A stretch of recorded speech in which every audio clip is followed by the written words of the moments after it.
ഒരു കാര്യം നമ്മൾ അംഗീകരിച്ചേ മതിയാകൂ. ലോകത്തിൽ തന്നെ ഏറ്റവും അപകടം നിറഞ്ഞ ഒരു പ്രദേശമാണ് കേരളം. ഏറ്റവും കൂടുതൽ മണ്ണിടിച്ചിൽ സാധ്യതയുള്ള പ്രദേശം അത് കേരളം തന്നെയാണ്. നിർഭാഗ്യകരമായിട്ടുള്ള കാര്യം എന്തെന്ന് പറഞ്ഞാൽ ഇന്ത്യയിൽ തന്നെ ഏറ്റവും ജനസാന്ദ്രത കൂടിയിട്ടുള്ള സംസ്ഥാനവും കേരളമാണ്. ലോകത്തിലെ തന്നെ ഏറ്റവും കൂടുതൽ ജനസാന്ദ്രതയുള്ള സംസ്ഥാനങ്ങളിലൊന്ന് കേരളമാണ്. ഈ കേരളത്തിലൂടെയാണ് പശ്ചിമഘട്ട മലനിര കടന്നു പോകുന്നത്.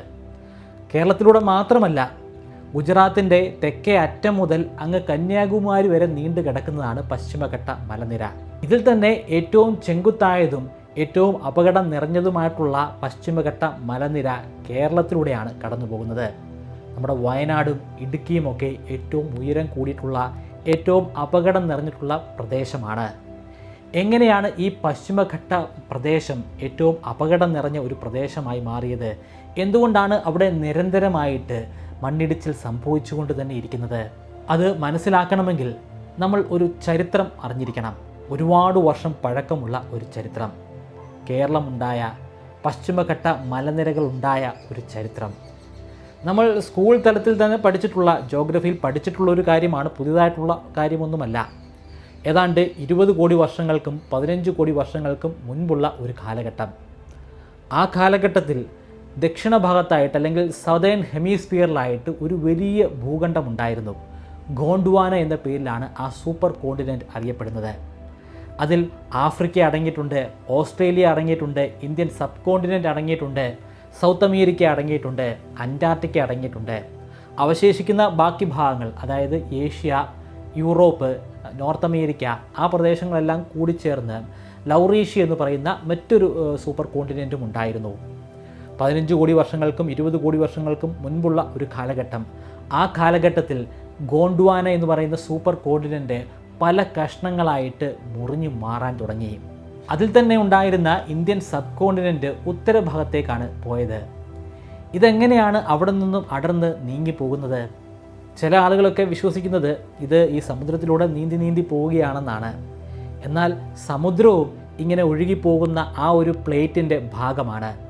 പ്ലേറ്റ് ടെക്ടോണിക് തിയറി എന്ന പേരിലാണ് ഈ തിയറി അറിയപ്പെടുന്നത്. ഇത് നമുക്ക് ജോഗ്രഫിയിൽ പഠിക്കാനുള്ള കാര്യമാണ്, പുതിയതായിട്ടുള്ള കാര്യമല്ല. ഇവിടെ ഒരു തെറ്റിദ്ധാരണ വരുന്നത് സമുദ്രവും കരയും തമ്മിലുള്ള വ്യത്യാസമാണ്. സമുദ്രത്തിൻ്റെ ഉള്ളിലൂടെ ഇന്ത്യൻ സബ് കോണ്ടിനെൻ്റ് ഒഴുകിപ്പോകുന്നു അല്ലെങ്കിൽ നീന്തി പോകുന്നു എന്നൊക്കെയാണ് പലരും വിശ്വസിക്കുന്നത്. എന്നാൽ അങ്ങനെയല്ല. ആ സമുദ്രം ഉൾപ്പെടെയാണ് അവിടേക്ക് പോകുന്നത്. അതെങ്ങനെയാണ് സമുദ്രം ഉൾപ്പെടെ അവിടേക്ക് പോകുന്നത്? അതെന്താണെന്ന് മനസ്സിലാക്കണമെങ്കിൽ ശരിക്കുമുള്ള ഭൂമി എന്താണെന്ന് നമ്മൾ മനസ്സിലാക്കണം. നമ്മളെല്ലാവരും പറയാറുണ്ട് ഭൂമിയിൽ ഏറ്റവും കൂടുതൽ അടങ്ങിയിരിക്കുന്നത് സമുദ്രമാണെന്ന്. നമ്മൾ സയൻസ് പുസ്തകത്തിൽ തന്നെ അങ്ങനെ പഠിച്ചിട്ടുണ്ട്. പക്ഷേ ടെക്നിക്കലി അത് തെറ്റാണ്.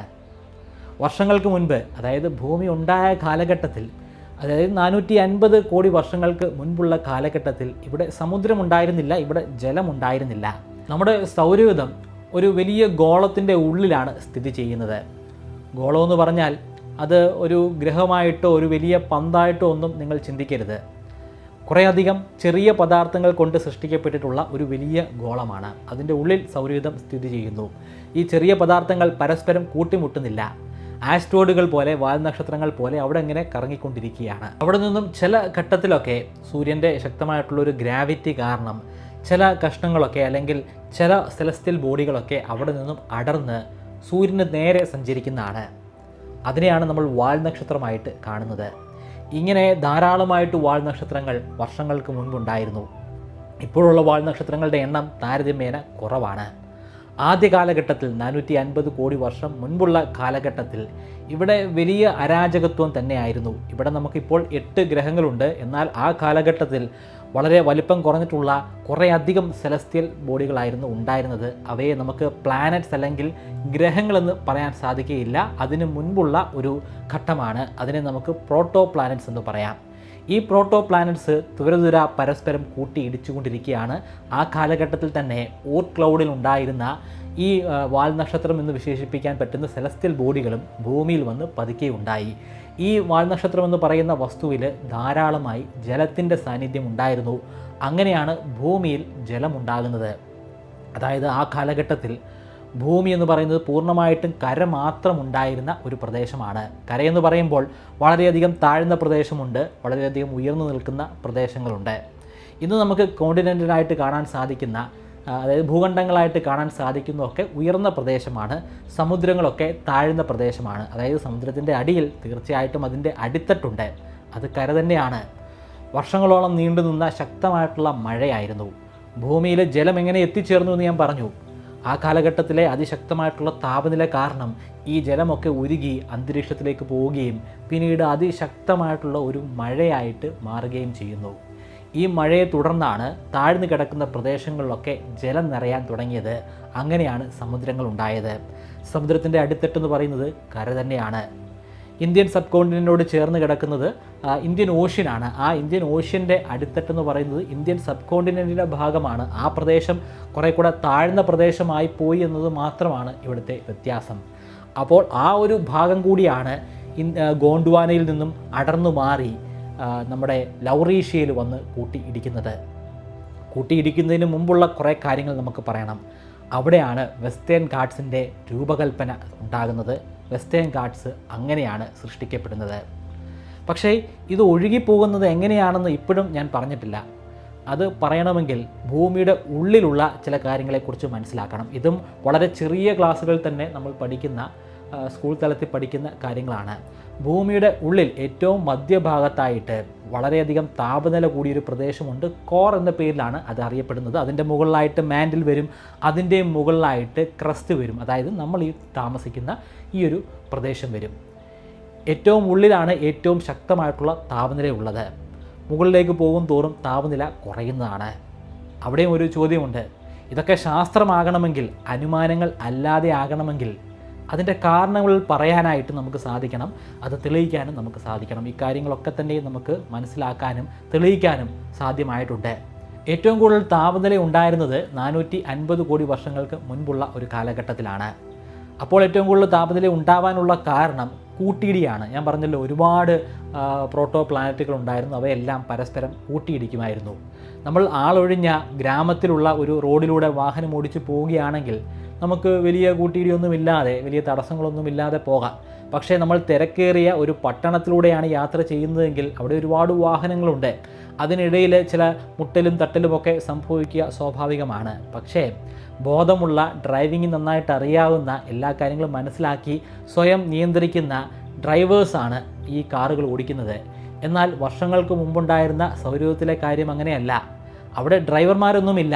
സെൻറ്റർ ഓഫ് ഗ്രാവിറ്റിക്ക് അനുസരിച്ച്, അല്ലെങ്കിൽ സെൻറ്റർ ഓഫ് മാസിനനുസരിച്ച് ആ പദാർത്ഥങ്ങൾ ഇങ്ങനെ കറങ്ങിക്കൊണ്ടിരിക്കുകയാണ്. അതുകൊണ്ട് തന്നെ പരസ്പരം ധാരാളമായിട്ട് കൂട്ടിയിടിക്കുമായിരുന്നു. അങ്ങനെ കുറേയധികം പ്രോട്ടോ പ്ലാനറ്റുകൾ കൂടിച്ചേർന്നിട്ടാണ് പ്ലാനറ്റുകൾ ഉണ്ടാകുന്നത്. ഇങ്ങനെ കൂട്ടിയിടി സംഭവിക്കുമ്പോൾ അവിടുത്തെ താപനില വർദ്ധിക്കുന്നത് സാധാരണമായിട്ടുള്ള, അല്ലെങ്കിൽ സ്വാഭാവികമായിട്ടുള്ള ഒരു കാര്യമാണ്. അതിനു പുറമെ ആ ഘട്ടത്തിൽ ഗ്രഹങ്ങളുടെ പ്രതലത്തോട് ചേർന്ന് തന്നെ ധാരാളമായിട്ടും റേഡിയോ ആക്റ്റീവായിട്ടുള്ള പദാർത്ഥങ്ങൾ ഉണ്ടായിരുന്നു. യുറേനിയവും തോറിയവും ഒക്കെ അതിൻ്റെ ഉദാഹരണങ്ങളാണ്. ആ കാലഘട്ടത്തിൽ ഭൂമിയുടെ ഉള്ളിലേക്ക്, അല്ലെങ്കിൽ മധ്യഭാഗത്തേക്ക് ഇവ എത്തപ്പെട്ടിരുന്നില്ല. ഭൂമിയുടെ പ്രതലത്തിൽ തന്നെ ഉണ്ടായിരുന്നു.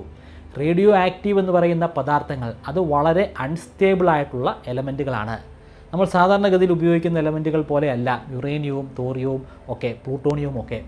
ആ പദാർത്ഥങ്ങൾ അൺസ്റ്റേബിളാണ്. അത് സ്റ്റേബിൾ ആകാൻ വേണ്ടി ശ്രമിക്കുകയാണ്. സ്റ്റേബിൾ ആകുന്നതിൻ്റെ ഭാഗമായിട്ട് അത് കുറച്ചുകൂടെ താരതമ്യേന കുറച്ചുകൂടെ മാസ് കുറഞ്ഞിട്ടുള്ള ചെറിയ ചില എലമെൻറ്റുകളായിട്ട് മാറുകയാണ്, അല്ലെങ്കിൽ ആറ്റമായിട്ട് മാറുകയാണ്.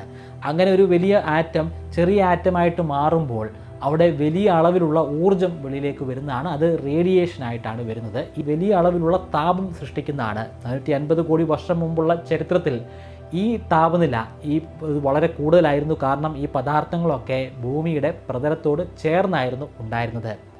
പിന്നീട് അവ ഭൂമിയുടെ ഉള്ളിലേക്ക്, മധ്യഭാഗത്തേക്ക് ആണ്ടുപോവുകയായിരുന്നു. അതിൻ്റെ കാരണം ഗ്രാവിറ്റിയാണ്, ഗ്രാവിറ്റിയുടെ കംപ്രഷനാണ്.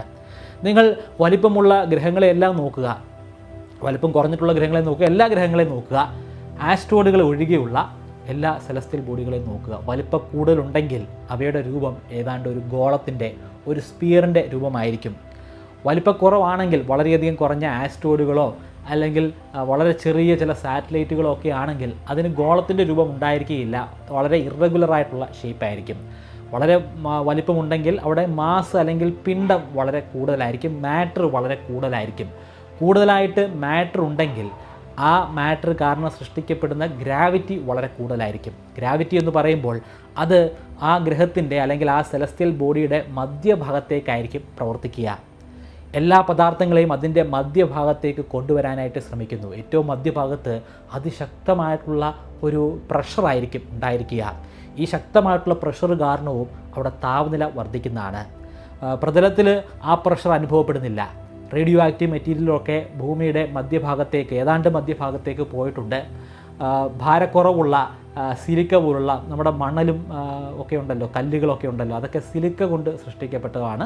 താരതമ്യേന മാസ് കുറവുള്ള എലമെൻറ്റുകളാണ് ഈ സിലിക്കയൊക്കെ. അപ്പോൾ അതുകൊണ്ടാണ് നമുക്ക് ഭാരക്കുറവുള്ളവയെ ഭൂമിയുടെ പ്രതലത്ത് കാണാൻ സാധിക്കുന്നത്. ഭാരം കൂടുതലുള്ളവ ഭൂമിയുടെ ഉള്ളിലാണ്. നമ്മൾ സ്വർണ്ണമൊക്കെ ഖനനം ചെയ്തെടുക്കുന്നത് ഭൂമിയുടെ വളരെ ആഴങ്ങളിലാണ്. ഏറ്റവും മധ്യഭാഗത്തായിട്ട് അടങ്ങിയിരിക്കുന്നത് അയൺ, നിക്കൽ പോലുള്ള പദാർത്ഥമാണ്. അതുകൊണ്ടാണ് ഭൂമിക്ക് ഒരു കാന്തിക വലയമുണ്ടായിരിക്കുന്നത്. അപ്പോൾ ഒരു ചോദ്യം വരും, അയണിനേക്കാളും നിക്കലിനേക്കാളും ഒക്കെ ഭാരമുള്ള ഒരുപാട് എലമെൻറ്റുകളുണ്ടല്ലോ, യുറാനിയവും തോറിയവും പറഞ്ഞ ഗോൾഡും ഒക്കെ അതിനേക്കാളും മാസുള്ള എലമെൻറ്റുകളാണല്ലോ, പിന്നെ എന്തുകൊണ്ടാണ് അവ മധ്യഭാഗത്ത് എത്താതെ ഒരു ഇടഭാഗത്തായിട്ട് കൂടുതലായിട്ടും കണ്ടെത്തുന്നത്? ശരിക്കും പറഞ്ഞാൽ ഈ മധ്യഭാഗത്ത് ധാരാളമായിട്ട് യുറേനിയവും ഉണ്ട്, ഈ പറയുന്ന തോറിയവും അതുപോലെ ഗോൾഡും ഒക്കെ ഈ മധ്യഭാഗത്ത് അടങ്ങിയിട്ടുണ്ട്, ഈ കോറിൽ തന്നെ അടങ്ങിയിട്ടുണ്ട്. പക്ഷേ ശതമാനം വളരെയധികം കുറവാണ്. ഏറ്റവും കൂടുതൽ അടങ്ങിയിരിക്കുന്നത് അയണും നിക്കലുമാണ്. അതിനൊരു കാരണമുണ്ട്. ഈ പ്രപഞ്ചത്തിൽ ഏറ്റവും കൂടുതൽ അടങ്ങിയിരിക്കുന്ന എലമെൻറ്റുകളുടെ കൂട്ടത്തിൽ വരുന്നതാണ് അയണും നിക്കലും ഒക്കെ. ഏറ്റവും കൂടുതലുള്ളത് ഹൈഡ്രജനും ഹീലിയവും ഒക്കെയാണ്. അത് കഴിഞ്ഞ് നൈട്രജനുണ്ട്, ഓക്സിജനുണ്ട്, അതൊക്കെയാണ് ഏറ്റവും കൂടുതൽ. അതൊക്കെ കഴിഞ്ഞിട്ട് വരുന്ന എലമെൻറ്റുകളാണ് അയണും നിക്കലും ഒക്കെ. അതിനുശേഷം മാത്രമാണ് ഈ യുറാനിയവും തോറിയവും ഒക്കെ ഉള്ളത്. അതായത് പ്രപഞ്ചത്തിൽ വളരെയധികം കുറച്ച് മാത്രമുള്ള പദാർത്ഥങ്ങളാണ്. അതുകൊണ്ട് തന്നെ മധ്യഭാഗത്തേക്ക് ഏറ്റവും കൂടുതലായിട്ട് എത്തിച്ചേരുന്നത് ഈ അയണും നിക്കലുമാണ്. കാരണം അത് ഈ പ്രപഞ്ചത്തിൽ ധാരാളമായിട്ടുണ്ട്. അതിൻ്റെ കാരണം ഇതിൻ്റെയൊക്കെ ഉത്ഭവം തന്നെയാണ്. ഈ പദാർത്ഥങ്ങളൊക്കെ തന്നെയും ഉണ്ടാകുന്നത് എവിടെയാണ്? അതെല്ലാം നക്ഷത്രങ്ങളിലാണ്. നക്ഷത്രങ്ങളിൽ സംഭവിക്കുന്ന ന്യൂക്ലിയർ ഫ്യൂഷൻ എന്ന് പറയുന്ന ഒരു പ്രതിഭാസത്തിലൂടെയാണ്. നക്ഷത്രം അത് ഊർജ്ജം ഉൽപ്പാദിപ്പിക്കുന്നത് ന്യൂക്ലിയർ ഫ്യൂഷനിലൂടെയാണ്. വളരെയധികം ഭാരക്കുറവുള്ള ഹൈഡ്രജൻ്റെ ഐസോടോപ്പുകൾ പരസ്പരം കൂടിച്ചേർന്ന് ഹീലിയം ആറ്റം ഉണ്ടാകുന്ന പ്രതിഭാസമാണ്. ഹൈഡ്രജൻ കുറേ കഴിയുമ്പോൾ തീർന്നു പോകും, ഹീലിയം കൂടുതലായിട്ട് ഉണ്ടായി വരും. പിന്നീട് ഹീലിയം കൂടിച്ചേർന്ന് കുറച്ചുകൂടെ ഭാരമുള്ളതുണ്ടാകും. അങ്ങനെ അവിടെ ഓക്സിജൻ ഉണ്ടാകും, കാർബൺ ഉണ്ടാകും, അയൺ ഉണ്ടാകും, നിക്കൽ ഉണ്ടാകും. പക്ഷേ അയണും നിക്കലും വരെയുള്ള എലമെൻറ്റുകൾ മാത്രമേ ശക്തമായിട്ടുള്ള മാസുള്ള നക്ഷത്രങ്ങളിൽ സൃഷ്ടിക്കപ്പെടുകയുള്ളൂ. അതിനേക്കാൾ മാസുള്ള എലമെൻറ്റുകളെ ഉൽപ്പാദിപ്പിക്കാൻ ഒരു സ്റ്റാറുകൾക്കും ഒരു നക്ഷത്രങ്ങൾക്കും സാധിക്കുന്നതല്ല. പിന്നെ എങ്ങനെയാണ് ഈ സ്വർണവും യുറേനിയവും ഭാരക്കൂടുതലുള്ള എല്ലാ എലമെൻറ്റുകളും ഉണ്ടാകുന്നത്? അതിൻ്റെ കാരണം ഈ നക്ഷത്രങ്ങളുടെ അവസാനമാണ്, അതിൻ്റെ ഒടുക്കമാണ്.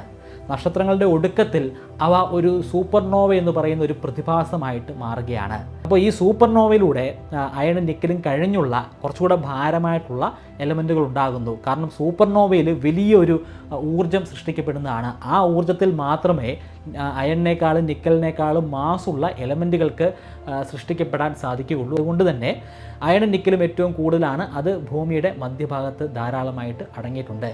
അതിൻ്റെ മുകളിലായിട്ട് വരുന്നൊരു പ്രദേശമാണ്, അതായത് കോറിൻ്റെ മുകളിലായിട്ട് വരുന്ന പ്രദേശമാണ് മാൻഡിൽ. ഈ കോറിലും മാൻഡിലുമാണ് ഏറ്റവും കൂടുതൽ താപനിലയുള്ളത്. അതിൻ്റെ കാരണങ്ങൾ ഞാൻ എണ്ണമിട്ട് പറഞ്ഞാണ്. വളരെ വേഗതയിൽ നമുക്കൊന്ന് മനസ്സിലാക്കാനായിട്ട് ഞാൻ ഒന്നുകൂടെ പറയാം, ആ പോയിൻറ്റുകൾ മാത്രം പറയാം. അതായത് റേഡിയോ ആക്റ്റീവ് മെറ്റീരിയലുകൾ ഏറ്റവും കൂടുതലായിട്ട് ഇപ്പോൾ മധ്യഭാഗത്ത് എത്തിച്ചേർന്നിട്ടുണ്ട്. അത് താപനില സൃഷ്ടിക്കുന്നതാണ്. അതിനു പുറമെ ഭൂമിയുടെ പ്രഷർ, ഗ്രാവിറ്റി സൃഷ്ടിക്കുന്ന പ്രഷർ മധ്യഭാഗത്തേക്ക് പദാർത്ഥങ്ങളെ എത്തിക്കുന്നതാണ്. അത് കാരണം അവിടെ താപനില വർദ്ധിക്കുന്നതാണ്. പിന്നെ ഇത് തണുക്കാൻ ഒരുപാട് സമയമെടുക്കും. വെളിയിലുള്ള ബാഹ്യമായിട്ടുള്ള ക്രസ്റ്റ് പെട്ടെന്ന് തന്നെ തണുക്കുന്നതാണ്. ഉള്ളിലുള്ളത് തണുക്കാൻ കുറേ സമയമെടുക്കും. പക്ഷേ അത് തണുക്കാൻ അനുവദിക്കുന്നുമില്ല. റേഡിയോ ആക്റ്റീവ് മെറ്റീരിയലും ആ പ്രഷറും അവിടുത്തെ താപനിലയെ വർദ്ധിപ്പിച്ചുകൊണ്ട് തന്നെ നിർത്തുകയാണ്. അപ്പോൾ ഇങ്ങനെയാണ് മധ്യഭാഗത്ത് താപനില വർദ്ധിക്കുന്നത്. ഈ മധ്യഭാഗത്ത് ശക്തമായിട്ടുള്ള താപനില ഉണ്ടെങ്കിൽ എന്തായിരിക്കും അവിടെ സംഭവിക്കുക? അവിടെയുള്ള പദാർത്ഥങ്ങൾ ഉരുകി ഒലിക്കുന്നതാണ്, ദ്രാവക അവസ്ഥയിലേക്ക് മാറുന്നതാണ്. മധ്യഭാഗത്തുള്ള കോറിലടങ്ങിയിരിക്കുന്ന അയണും നിക്കലുമൊക്കെ ദ്രാവകാവസ്ഥയിൽ തന്നെയാണുള്ളത്. അത് ഭൂമിയുടെ കറക്കം കാരണം, സ്വയമുള്ള കറക്കം കാരണം ഉള്ളിൽ കടന്ന് ചുഴറ്റപ്പെടുകയാണ് ചെയ്യുന്നത്. അതങ്ങനെ ചുഴറ്റപ്പെടുന്നത് കൊണ്ട് തന്നെ അവിടെ ഇലക്ട്രോണിൻ്റെ സഞ്ചാരം പ്രത്യേക ഡയറക്ഷനിൽ സംഭവിക്കുന്നുണ്ട്. കാരണം ഈ ആറ്റങ്ങളൊക്കെ ഇലക്ട്രോണുകൾ കൂടി ചേർന്നിട്ടാണല്ലോ ഉണ്ടായിരിക്കുന്നത്. അവിടെ ഇലക്ട്രോണിൻ്റെ അങ്ങനെയുള്ള സഞ്ചാരം ഉണ്ടാകുമ്പോൾ ഫാരഡേയുടെ നിയമം അനുസരിച്ച് അതിന് ചുറ്റുമായിട്ട് ഒരു കാന്തിക വലയം ഉണ്ടാകുന്നതാണ്. അങ്ങനെയാണ് ഭൂമിക്ക് ഒരു കാന്തിക വലയം ഉണ്ടായിരിക്കുന്നത്. അതിൻ്റെ മുകളിലുള്ള മാൻഡിലിൽ താരതമ്യേന താപനില കുറവാണെങ്കിലും അവിടെയും താപനിലയുണ്ട്. ആ താപനില കാരണം അവിടെ അടങ്ങിയിരിക്കുന്ന പാറകളൊക്കെ ശക്തമായിട്ടുള്ള ചൂടിൽ ഉരുകി ഒലിക്കുന്നതാണ് ഉള്ള ഒരു സ്റ്റേറ്റിലാണ്. അത് ഉരുകി ഒലിക്കുന്നുണ്ട്, എന്നാൽ വലിയ രീതിയിൽ ഒലിക്കുന്നില്ല, ചെറിയ രീതിയിൽ അത് നീങ്ങിക്കൊണ്ടിരിക്കുകയാണ്. ഇതിൻ്റെ മുകളിലാണല്ലോ ഭൂമിയുടെ ക്രസ്റ്റ് ഉള്ളത്. അപ്പോൾ ഈ താഴെയുള്ള മാൻഡിൽ ഉരുകി ഇങ്ങനെ ഒലിക്കുന്നത് കാരണം ഈ മുകളിൽ അടങ്ങിയിരിക്കുന്ന ക്രസ്റ്റ് നീങ്ങുന്നതാണ്. കോംപ്ലക്സ് ആയോ? ഒരു സിമ്പിളായിട്ടുള്ള ഒരു ഉദാഹരണം കൂടി ഞാൻ പറയാം.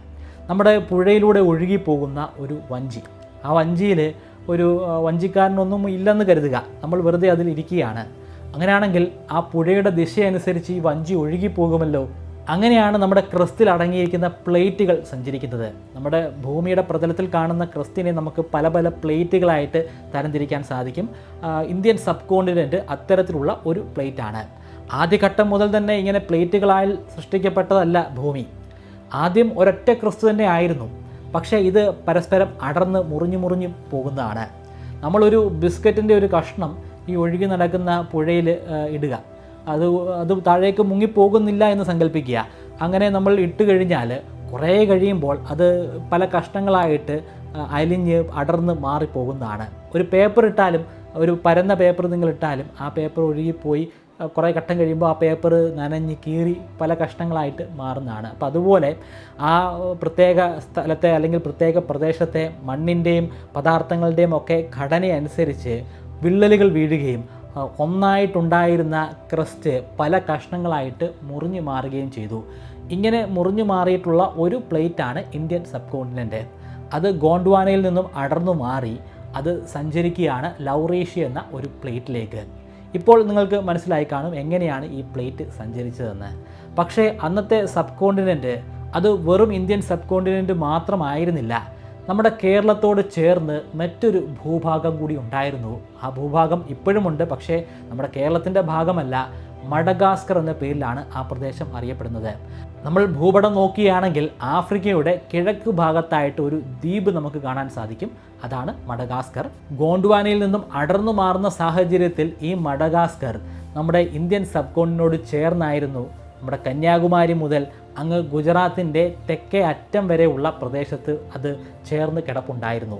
മഡഗാസ്കറും ഇന്ത്യൻ സബ് കോണ്ടിനെൻറ്റും കൂട്ടിമുട്ടിയിരിക്കുന്ന ആ ഭാഗത്ത് വലിയ മലനിരയായിരുന്നു ഉണ്ടായിരുന്നത്. ഗോണ്ട്വാനയിൽ നിന്നും ലൗറേഷ്യയിലേക്കുള്ള യാത്രക്കിടയിൽ മഡഗാസ്കർ ഇന്ത്യൻ സബ് കോണ്ടിനെൻറ്റിൽ നിന്നും അടർന്നു മാറുകയാണ്. അടർന്നു മാറുമ്പോൾ ആ മലഭാഗം അല്ലെങ്കിൽ ആ മലനിരയുടെ ഭാഗത്തിൻ്റെ ഒരു ഭാഗം, പ്രധാനപ്പെട്ട ഭാഗങ്ങളൊക്കെ തന്നെയും ഈ മഡഗാസ്കറിൻ്റെ ഭാഗമായിട്ട് മാറി. ഇന്നും ആ പ്രദേശം നമുക്ക് മഡഗാസ്കറിൽ കാണാൻ സാധിക്കും. അവശേഷിച്ച ഭാഗം അത് നമ്മുടെ കേരളത്തിലും അതുപോലെ കർണാടകയിലും ഗോവയിലും മഹാരാഷ്ട്രയിലുമായിട്ടൊക്കെ നീണ്ടു കിടക്കുന്ന വെസ്റ്റേൺ ഘാട്ട് അല്ലെങ്കിൽ പശ്ചിമഘട്ടം മലനിരയായിട്ട് അവശേഷിക്കുന്നു.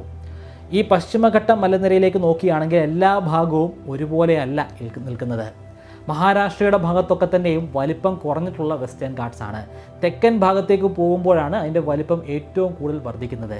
ഏറ്റവും കൂടുതൽ ഉയരം വരുന്നത് വയനാട്, ഇടുക്കി, പത്തനംതിട്ട പ്രദേശങ്ങളിലാണ്. പ്രത്യേകിച്ചും ആനമല എന്ന് പറയുന്ന നമ്മുടെ ഇടുക്കിയിലുള്ള പ്രദേശത്താണ്.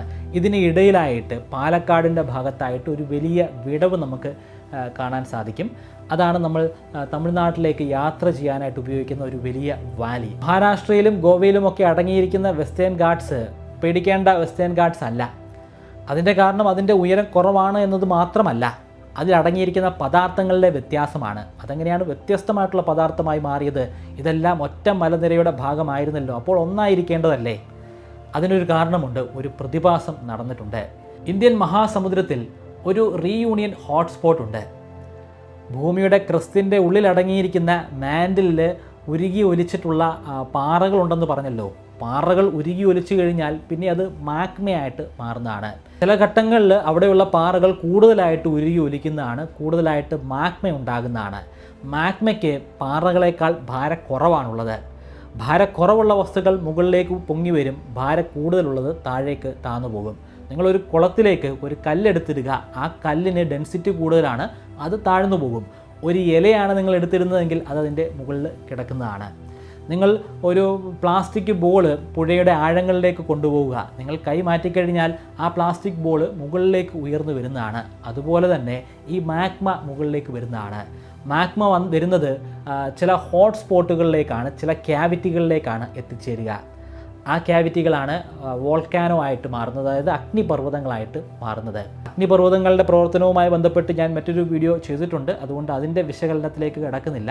താല്പര്യമുള്ളവർക്ക് അതിൻ്റെ ലിങ്ക് ഞാൻ മുകളിൽ ഐ ബട്ടണിൽ കൊടുത്തിട്ടുണ്ട്, പരിശോധിക്കാം. നമുക്ക് ഈ വിഷയത്തിലേക്ക് മടങ്ങി വരാം. ഇന്ത്യൻ സബ് കോണ്ടിനെൻ്റ് ലൗറേഷ്യയിലേക്ക് സഞ്ചരിച്ചു കൊണ്ടിരിക്കുകയാണല്ലോ.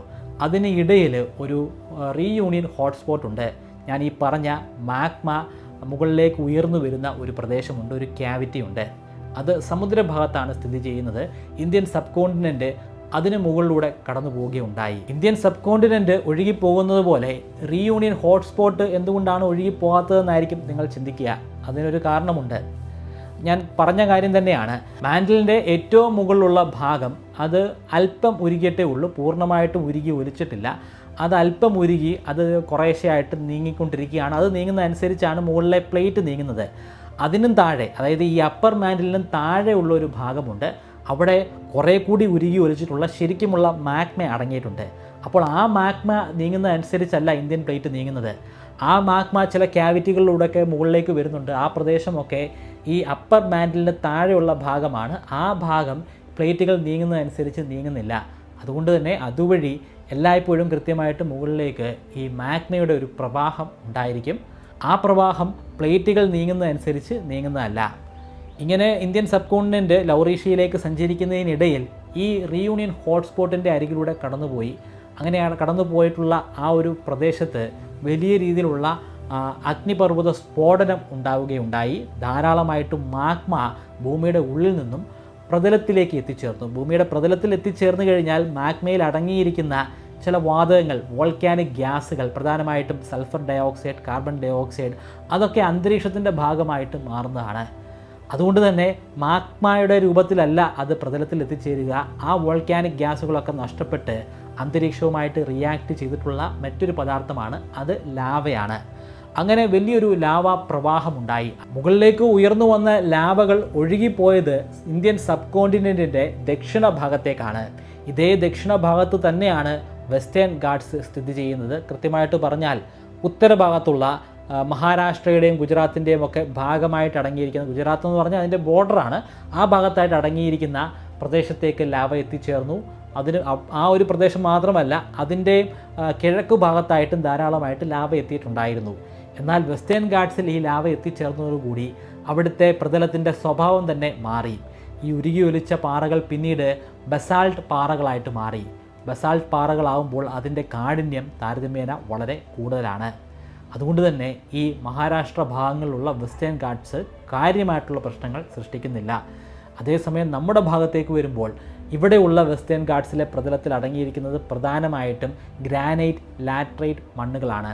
നമുക്കറിയാം നമ്മുടെ ഇടുക്കിയിലും അതുപോലെ പത്തനംതിട്ടയിലും വയനാടുമൊക്കെ അടങ്ങിയിരിക്കുന്ന മണ്ണിൻ്റെ സ്വഭാവം ഗ്രാവൽ എന്നൊക്കെ നമ്മൾ പറയുന്ന തരത്തിലുള്ള മണലാണ്. അത് വളരെ ദുർബലമായിട്ടുള്ള ഒരു മണൽ കൂടിയാണ്. പശ്ചിമഘട്ട മലനിര എങ്ങനെയാണ് ഉണ്ടായതെന്നും നമ്മുടെ കേരളത്തിൻ്റെ ഭാഗത്തുള്ള പശ്ചിമഘട്ടം എന്തുകൊണ്ടാണ് ഇത്രയധികം ദുർബലമായിട്ട് മാറിയതെന്നും നിങ്ങൾക്ക് ഇപ്പോൾ മനസ്സിലായി എന്ന് പ്രതീക്ഷിക്കുന്നു. ഇനി നമുക്ക് പ്രധാനപ്പെട്ട വിഷയത്തിലേക്ക് വരാം. എന്തുകൊണ്ടാണ് ഇവിടെ മണ്ണിടിച്ചിൽ സംഭവിക്കുന്നത്? മണ്ണിടിച്ചിലിന് കാരണമായി മാറുന്ന പ്രതിഭാസം ശരിക്കും എന്താണ്?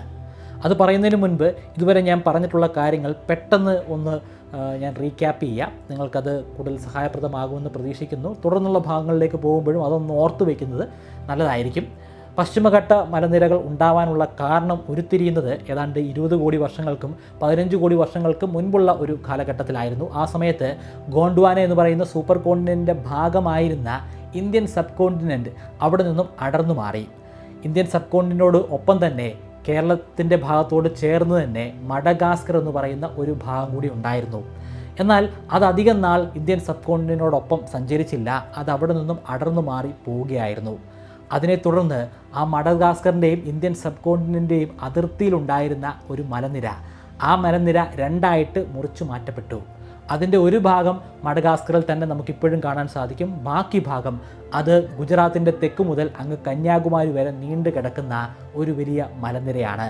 വളരെയധികം ചെങ്കുത്തായിട്ടുള്ള ഒരു മലനിരയാണ്. അതിൽ തന്നെ ഉത്തരഭാഗത്തുള്ള മഹാരാഷ്ട്രയുടെയൊക്കെ ഭാഗത്ത് അടങ്ങിയിരിക്കുന്ന നോർത്തേൺ വെസ്റ്റേൺ ഘാട്ട് അത് താരതമ്യേന കുറച്ചുകൂടെ ശക്തമായിട്ടുള്ള വെസ്റ്റേൺ ഘാട്ട്സ് ആണ്. കാരണം അതിൻ്റെ ഉയരം വളരെ കുറവാണ്, അത്രയധികം ചെങ്കുത്തായിട്ടുള്ള മലനിരയല്ല. അതിനു പുറമെ ഡെക്കാൻ ട്രാപ്പ് എന്നറിയപ്പെടുന്ന ഒരു പ്രതിഭാസം, അതായത് വലിയ രീതിയിലുള്ള ഒരു അഗ്നിപർവ്വത സ്ഫോടനം ഉണ്ടായി വലിയ രീതിയിൽ ലാവ ഈ പ്രദേശത്ത് എത്തിച്ചേരുകയും അവിടെ ഉണ്ടായിരുന്ന ഗ്രാനൈറ്റ് സോയിലിനെ ബസാൾട്ട് റോക്കുകളാക്കി മാറ്റി. ബസാൾട്ട് റോക്കുകൾ നല്ല ശക്തിയുള്ള റോക്കുകളാണ്, പക്ഷേ നമ്മുടെ തെക്ക് ഭാഗത്തുള്ള വെസ്റ്റേൺ ഘാട്ട്സിൽ വളരെ ദുർബലമായിട്ടുള്ള പാറകളാണ് ഇപ്പോൾ ഉള്ളത്, അല്ലെങ്കിൽ മലനിരകളാണ് ഉള്ളത്. എങ്ങനെയാണ് ലാൻഡ് സ്ലൈഡ് അല്ലെങ്കിൽ മണ്ണിടിച്ചിൽ ഉണ്ടാകുന്നത്? അതിന് ഒരുപാട് ഫാക്ടറുകളുണ്ട്. ആ ഫാക്ടറുകൾ പറയുന്നതിന് മുൻപ് ഞാനൊരു അനാലജി പറയാം. ആ അനാലജിയുടെ ഭാഗമായിട്ട് നിങ്ങൾ ഒരു സ്പോഞ്ച് സങ്കല്പിക്കുക. ആ സ്പോഞ്ച് ചെങ്കുത്തായ ഒരു ഭാഗത്ത് വയ്ക്കുകയാണ്. ഒരു മലയുടെ മുകളിലൊന്നുമല്ല, നമ്മുടെ ടേബിൾ തന്നെ പുസ്തകങ്ങൾ ചരിച്ചു വെച്ചിട്ടുള്ള ഒരു ചെങ്കുത്തായിട്ടുള്ള ഭാഗം. അവിടെ നിങ്ങൾ മുകളിലായിട്ട് സ്പോഞ്ച് വെക്കുന്നു. ആ സ്പോഞ്ചിൽ നിങ്ങൾ അല്പം വെള്ളം ഒഴിച്ചു കൊടുക്കുന്നു. സ്പോഞ്ച് വെള്ളം വലിച്ചെടുക്കും. ഒരു ഘട്ടം കഴിയുമ്പോൾ ആ സ്പോഞ്ചിൻ്റെ ഭാരം വർദ്ധിക്കുന്നതാണ്. സ്പോഞ്ച് അവിടെ നിന്നും അടർന്ന് വെളിയിലേക്ക് തെന്നിപ്പോകുന്നതാണ്. ഇതാണ് ശരിക്കും ലാൻഡ് സ്ലൈഡ് സംഭവിക്കുമ്പോൾ ഉണ്ടാകുന്നത്. ഇനി ഓരോ ഫാക്ടേഴ്സ് എന്താണെന്ന് പരിശോധിച്ച് നോക്കാം. അതും ഈ അനാലജിയും കൂടെ കൂട്ടി ചേർത്ത് വെക്കുകയാണെങ്കിൽ നിങ്ങൾക്കതിൻ്റെ ഉത്തരം ലഭ്യമാകും. ഒരു ഫാക്ടർ ടോപ്പോഗ്രഫിയാണ്. പശ്ചിമഘട്ട മലനിരയുടെ പ്രത്യേകതയാണ്, അതിൻ്റെ രൂപമാണ്. ചെങ്കുത്തായിട്ടുള്ള മലനിരകളാണ്. ചെങ്കുത്തായ മലനിരകളാണെങ്കിൽ അതിൻ്റെ ഏറ്റവും മുകൾ ഭാഗത്തുള്ള പദാർത്ഥങ്ങൾക്ക് താഴേക്ക് വീഴാനുള്ള ടെൻഡൻസി എപ്പോഴും വളരെ കൂടുതലായിരിക്കും. അതിൻ്റെ കാരണം ഭൂമിയുടെ ഗുരുത്വാകർഷണ ബലമാണ്.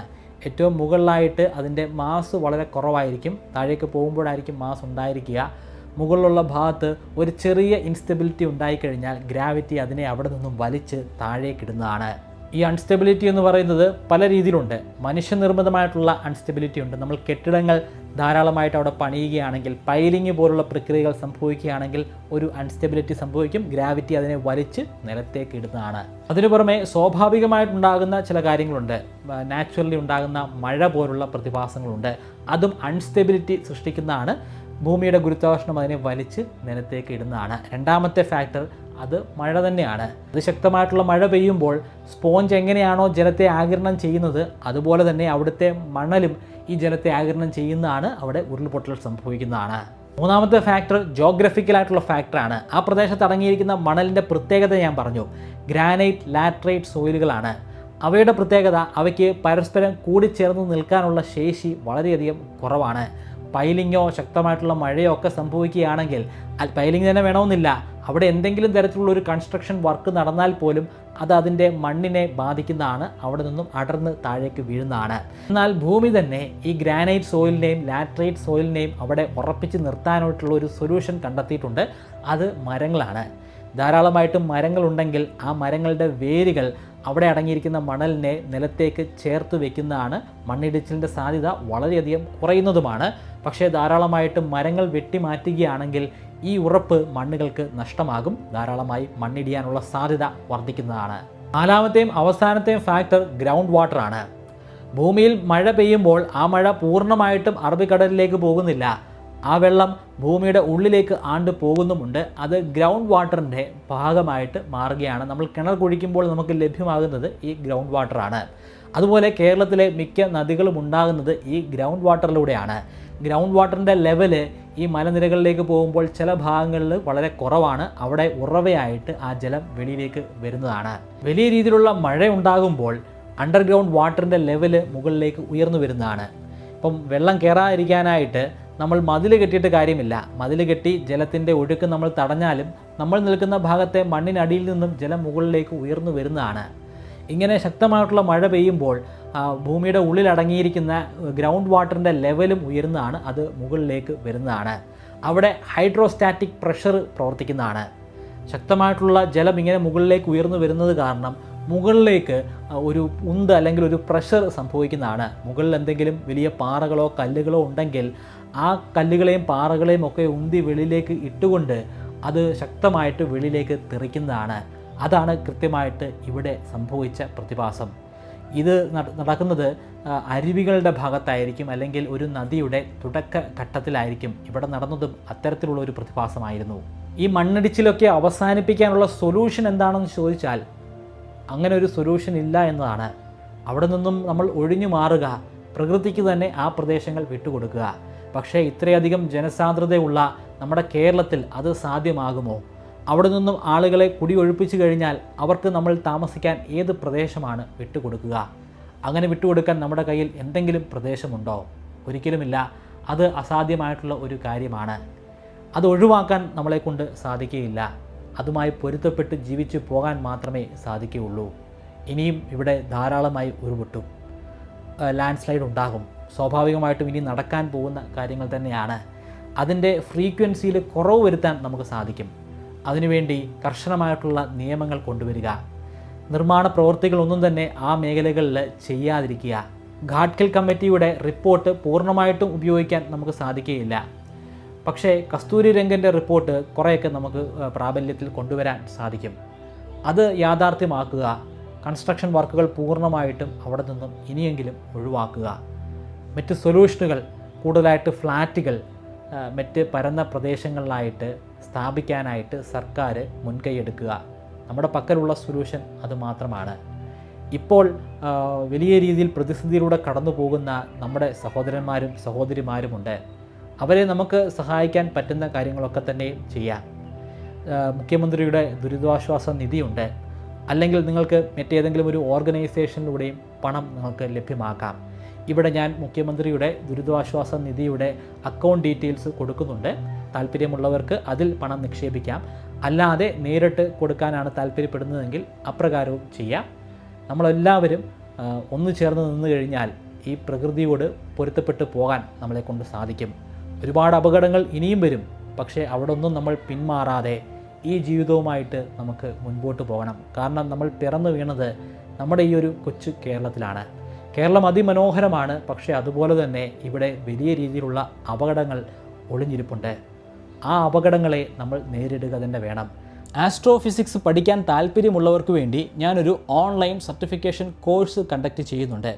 ആ കോഴ്സിൻ്റെ ഭാഗമായി ഗവേഷകരോടൊപ്പം ചേർന്ന് റിസർച്ച് ചെയ്യാനും അതൊരു ശാസ്ത്ര പ്രബന്ധമാക്കി പബ്ലിഷ് ചെയ്യാനുമുള്ള അവസരം നിങ്ങൾക്ക് ലഭ്യമാകുന്നതാണ്.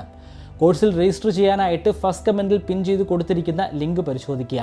കോഴ്സുമായി ബന്ധപ്പെട്ട് എന്തെങ്കിലും സംശയങ്ങളുണ്ടെങ്കിൽ നിങ്ങൾക്ക് ഇമെയിലിലൂടെയോ ഫേസ്ബുക്കിലൂടെയോ ഇൻസ്റ്റാഗ്രാമിലൂടെയോ എന്നോട് സംസാരിക്കാവുന്നതാണ്. അതിൻ്റെ ലിങ്കുകളും ഞാൻ ഫസ്റ്റ് കമൻറ്റിൽ കൊടുത്തിട്ടുണ്ട്.